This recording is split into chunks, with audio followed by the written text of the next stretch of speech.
அடுத்தது Gorilla with Jiiva brother and Sathish. So இதுவும் ஃபன்னான ஒரு படம்.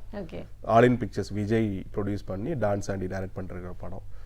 ஜீவா பிரதர் வந்து ரொம்ப சின்ன வயசுலேயே ரொம்ப ஆழமான கதைகள் எடுத்து நடித்த ஒரு நபர்.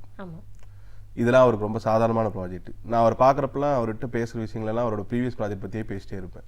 இது எப்படி பிரதர் 20 வயசுல எப்படி பிரதர் இந்த படம் பண்ணீங்க, 22 வயசுல கற்ற தமிழ் பண்ணிருக்கீங்க, ராம் பண்ணிருக்கீங்க, மாதிரி படம்லாம் எப்படி அக்செப்ட் பண்றீங்க, எப்படி கதை உங்களுக்கு செலக்ட் பண்றீங்க, இந்த மாதிரி. ஏன்னா அவ்வளோ அதிசயம் அவரோட ப்ராஜெக்ட்ல இருக்கும். எல்லாமே one of the best projects அவர் பண்ணது. அவரு கூட ஒர்க் பண்ணது பெரிய எக்ஸ்பீரியன்ஸ். சதீஷ் கூட சொல்லவே வேணாம், டாப் காமெடியன். அவர் timing, dialogue, reaction, counter dialogue எல்லாத்துக்கும் பிஸ்தான ஒரு இது.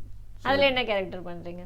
இதுல 3 பேர் 4 பேர். இதுல வந்து அருவி, மதன், நான், சதீஷ் அண்ட் ஜீவா ப்ரோ 4 பேரும் ஒரு காரியத்துக்காக இறங்கும். சொதப்பெல்லாம் முடியும், காமெடியா இருக்கும். இதுல இப்ப சொன்ன 3 படமுமே வந்து ஜனரஞ்சகமான கமர்ஷியல் எலிமெண்ட்ஸ் உள்ள ஃபன்னான ப்ராஜெக்ட்ஸ்.